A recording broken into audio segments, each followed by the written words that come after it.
Nous sommes au mois d'amour, j'ai 17 ans, l'âge des espérances et des chimères. Radio U, textuel, lire pour vivre 1000 vies. J'écris de chez les moches. Pour les moches, les vieilles, les camionneuses. Tous les enfants, sauf un, grandissent.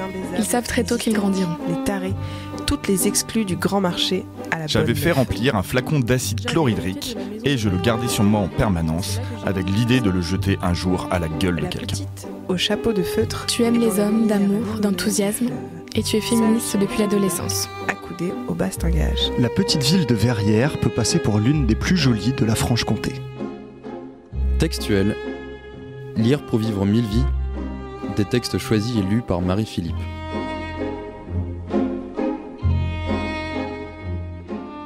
Bonsoir à toutes, bonsoir à tous. Je ne sais pas pour vous, mais moi en ce moment, j'ai l'impression d'avoir la tête trop pleine, gavée de mots, d'histoires, de tout ce qui se passe dans le vaste monde et me pleut dessus. Je suis pleine de pensées, d'idées, de sentiments, de choses à faire, trop de choses à faire, de choses à finir, de choses à commencer, de bavardages, de commentaires sur des choses qui ne méritent pas un gramme de commentaires, des mots des autres, des mots à moi, je suis submergée. Je marche, je fais une chose, une autre, et ça danse là-haut, sans cesse ça danse. Tout ce petit monde de pensées va et vient, passe, repasse, se meut, s'agite sans fin dans ma tête. Et je ne peux rien saisir, ni y mettre aucun ordre. Ce sont des pensées toutes faites qui glissent. Je voudrais éteindre la lumière, que ça se calme, saisir, ordonner, traiter, classer, tout ranger, mais il n'y a pas de case et je ne suis pas un ordinateur. Et tout danse là-haut, et le monde continue d'apporter de l'eau à mon moulin, et rien à faire, pas de répit. Le seul moment de repos, c'est quand je rêve. Là, il y a une histoire, ou une impression d'histoire, c'est ordonné. Peut-être délirant, mais il y a un sens, une sorte de sens. Et puis, je sais que je ne suis pas seule dans cet état. Il y a aussi Henri Michaud dans Mes propriétés.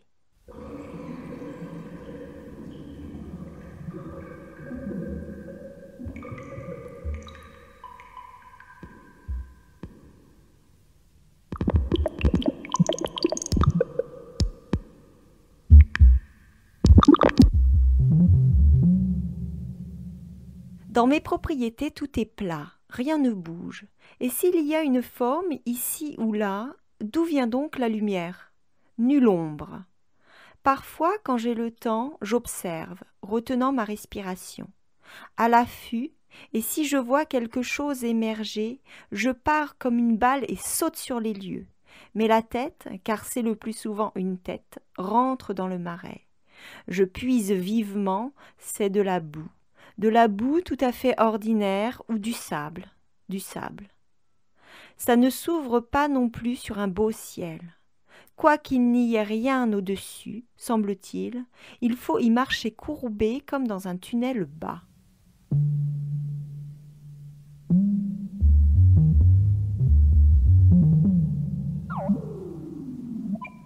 Ces propriétés sont mes seules propriétés et j'y habite depuis mon enfance. Et je puis dire que bien peu en possèdent de plus pauvres. Souvent je voulus y déposer de belles avenues. Je ferais un grand parc. Ce n'est pas que j'aime les parcs, mais tout de même. D'autres fois, c'est une manie chez moi inlassable et qui repousse après tous les échecs. Je vois dans la vie extérieure ou dans un livre illustré un animal qui me plaît, une aigrette blanche par exemple, et je me dis « ça ferait bien dans mes propriétés, et puis ça pourrait se multiplier ». Et je prends force note et je m'informe de tout ce qui constitue la vie de l'animal. Ma documentation devient de plus en plus vaste. Mais quand j'essaie de le transporter dans ma propriété, il lui manque toujours quelques organes essentiels. Je me débats, je pressens déjà que ça n'aboutira pas cette fois non plus. Et quant à se multiplier, sur mes propriétés, on ne se multiplie pas. Je ne le sais que trop. Je m'occupe de la nourriture du nouvel arrivé, de son air, je lui plante des arbres, je sème de la verdure, mais telles sont mes détestables propriétés que si je tourne les yeux, ou qu'on m'appelle le dehors un instant, quand je reviens, il n'y a plus rien, ou seulement une certaine couche de cendre qui, à la rigueur, révélerait un dernier brin de mousse roussie. À la rigueur. Et si je m'obstine, ce n'est pas bêtise. C'est parce que je suis condamnée à vivre dans mes propriétés et qu'il faut bien que j'en fasse quelque chose. Je vais bientôt avoir 30 ans et je n'ai encore rien. Naturellement, je m'énerve. J'arrive bien à former un objet ou un être ou un fragment. Par exemple, une branche ou une dent, ou 1000 branches et 1000 dents.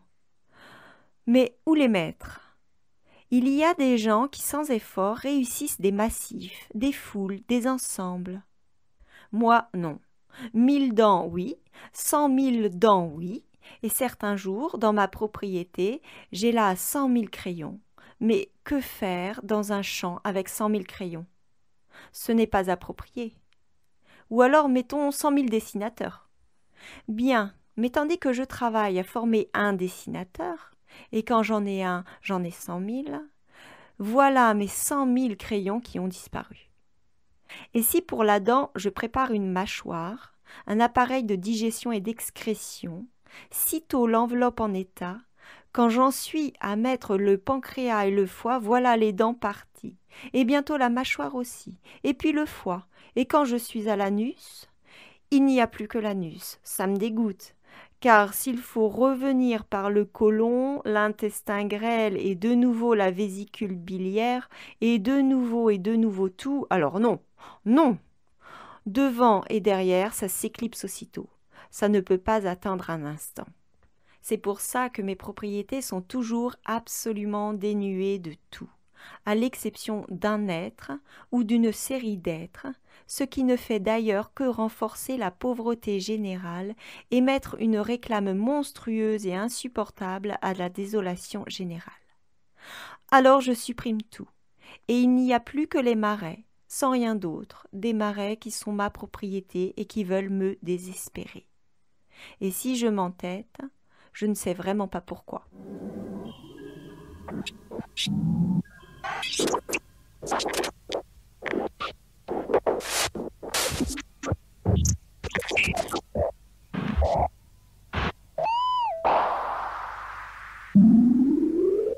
Mais parfois, ça s'anime, de la vie grouille. C'est visible, c'est certain. J'avais toujours pressenti qu'il y avait quelque chose en lui, je me sens plein d'entrain.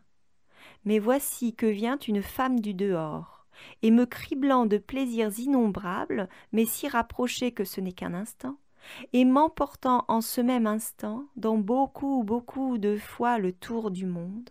Moi, de mon côté, je n'ai pas osé la prier de visiter mes propriétés dans l'état de pauvreté où elles sont, de quasi-inexistence. Bien. D'autre part, promptement harassée donc de tant de voyages où je ne comprends rien, et qui ne furent qu'un parfum, je me sauve d'elles, maudissant les femmes une fois de plus, et complètement perdue sur la planète, je pleure après mes propriétés qui ne sont rien, mais qui représentent quand même du terrain familier, et ne me donnent pas cette impression d'absurde que je trouve partout. Je passe des semaines à la recherche de mon terrain, humilié, seul. On peut m'injurier comme on veut dans ces moments-là. Je me soutiens grâce à cette conviction qu'il n'est pas possible que je ne trouve pas mon terrain. Et en effet, un jour, un peu plus tôt, un peu plus tard, le voilà. Quel bonheur de se retrouver sur son terrain! Ça vous a un air que n'a vraiment aucun autre. Il y a bien quelques changements, il me semble qu'il est un peu plus incliné ou plus humide, mais le grain de la terre, c'est le même grain. Il se peut qu'il n'y ait jamais d'abondante récolte, mais ce grain, que voulez-vous, il me parle. Si pourtant j'approche, il se confond dans la masse de petits halos. N'importe, c'est nettement mon terrain. Je ne peux pas expliquer ça, mais le confondre avec un autre, ce serait comme si je me confondais avec un autre. Ce n'est pas possible.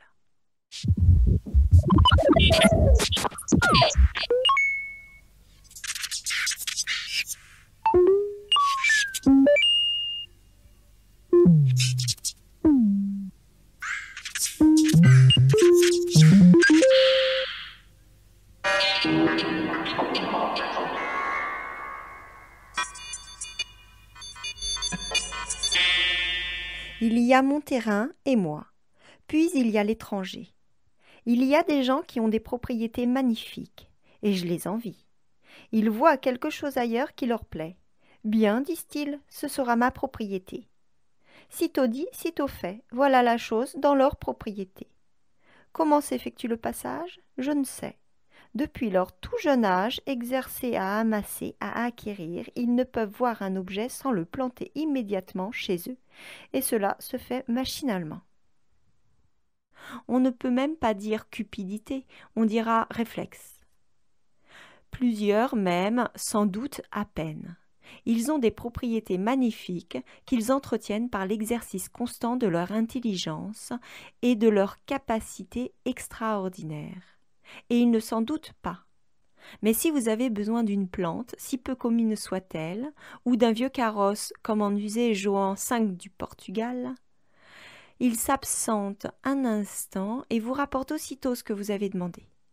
Ceux qui sont habiles en psychologie, j'entends par la livresque, auront peut-être remarqué que j'ai menti. J'ai dit que mes propriétés étaient du terrain. Or, cela n'a pas toujours été. Cela est au contraire fort récent, quoique cela me paraisse tellement ancien, et gros de plusieurs vies même. J'essaye de me rappeler exactement ce qu'elles étaient autrefois. Elles étaient tourbillonnaires, semblables à de vastes poches, à des bourses légèrement lumineuses, et la substance en était impalpable, quoique fort dense. J'ai parfois rendez-vous avec une ancienne amie. Le ton de l'entretien devient vite pénible. Alors, je pars brusquement pour ma propriété. Elle a la forme d'une crosse. Elle est grande et lumineuse. Il y a du jour dans ce lumineux et un acier fou qui tremble comme une eau. Et là, je suis bien. Cela dure quelques moments, puis je reviens par politesse près de la jeune femme et je souris. Mais ce sourire a une vertu telle, sans doute parce qu'il l'excommunie, elle s'en va en claquant la porte. Voilà comment les choses se passent entre mon ami et moi. C'est régulier. On ferait mieux de se séparer pour tout de bon. Si j'avais de grandes et riches propriétés, évidemment je la quitterais. Mais dans l'état actuel des choses, il vaut mieux que j'attende encore un peu. Revenons au terrain. Je parlais de désespoir. Non, ça autorise au contraire tous les espoirs, un terrain. Sur un terrain, on peut bâtir, et je bâtirai. Maintenant, j'en suis sûre, je suis sauvée, j'ai une base. Auparavant, tout étant dans l'espace, sans plafond, ni sol, naturellement, si j'y mettais un être, je ne le revoyais plus jamais. Il disparaissait par chute. Voilà ce que je n'avais pas compris, et moi qui m'imaginais l'avoir mal construit. Je revenais quelques heures après l'y avoir mis, et m'étonnais chaque fois de sa disparition. Maintenant, ça ne m'arrivera plus. Mon terrain, il est vrai, est encore marécageux, mais je l'assècherai petit à petit, et quand il sera bien dur, j'y établirai une famille de travailleurs. Il fera bon marcher sur mon terrain. On verra tout ce que j'y ferai. Ma famille est immense. Vous en verrez de tous les types là-dedans. Je ne l'ai pas encore montré, mais vous la verrez. Et ces évolutions étonneront le monde. Car elle évoluera avec une avidité et cet emportement des gens qui ont vécu trop longtemps à leur gré d'une vie purement spatiale et qui se réveillent transportés de joie pour mettre des souliers. Et puis, dans l'espace, tout être devenait trop vulnérable. Ça faisait tache, ça ne meublait pas, et tous les passants tapaient dessus, comme sur une cible. Tandis que du terrain, encore une fois, ah, ça va révolutionner ma vie. Mère m'a toujours prédit la plus grande pauvreté et nullité. Bien. Jusqu'au terrain, elle a raison. Après le terrain, on verra. J'ai été la honte de mes parents, mais on verra. Et puis je vais être heureux. Il y aura toujours nombreuses compagnies. Vous savez, j'étais bien seule, parfois.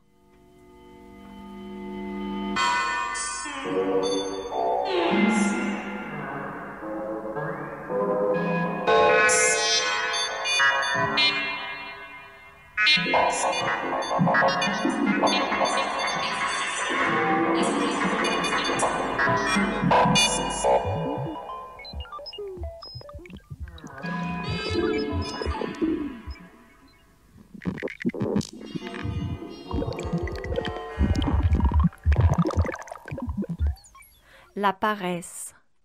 L'âme adore nager. Pour nager, on s'étend sur le ventre. L'âme se déboîte et s'en va. Elle s'en va en nageant. Si votre âme s'en va quand vous êtes debout, ou assis, ou les genoux ployés, ou les coudes, pour chaque position corporelle différente, l'âme partira avec une démarche et une forme différentes. C'est ce que j'établirai plus tard. On parle souvent de voler, ce n'est pas ça, c'est nager qu'elle fait. Et elle nage comme les serpents et les anguilles, jamais autrement. Quantité de personnes ont ainsi une âme qui adore nager. On les appelle vulgairement des paresseux. Quand l'âme quitte le corps par le ventre pour nager, il se produit une telle libération de je ne sais quoi, c'est un abandon, une jouissance, un relâchement si intime. L'âme s'en va nager dans la cage de l'escalier ou dans la rue, suivant la timidité ou l'audace de l'homme, car toujours elle garde un fil d'elle à lui, et si ce fil se rompait, il est parfois très ténu, mais c'est une force effroyable qu'il faudrait pour rompre le fil. Ce serait terrible pour eux, pour elle et pour lui.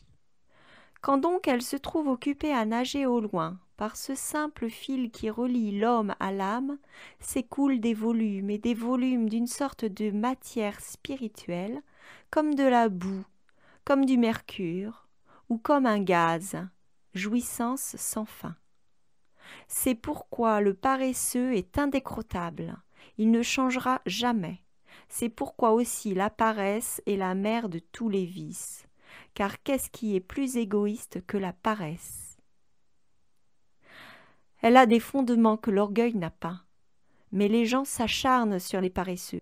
Tandis qu'ils sont couchés, on les frappe, on leur jette de l'eau fraîche sur la tête, ils doivent vivement ramener leur âme. Ils vous regardent alors avec ce regard de haine que l'on connaît bien et qui se voit surtout chez les enfants.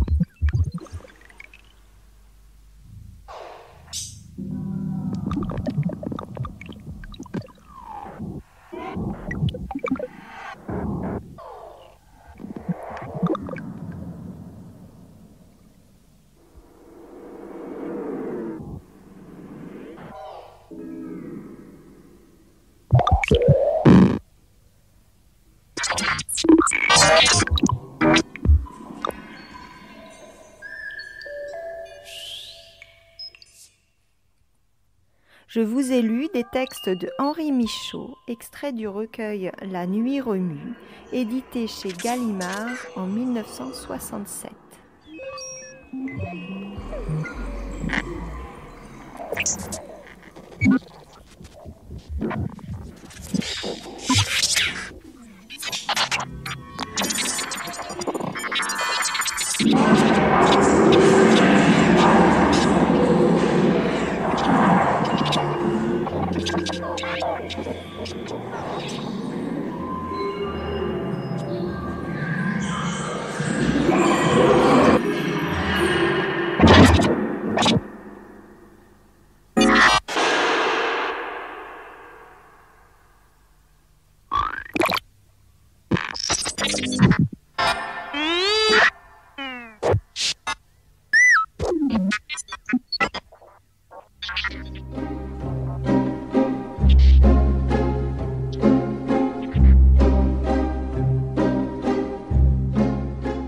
Textuel, lire pour vivre 1000 vies, des textes choisis et lus par Marie-Philippe.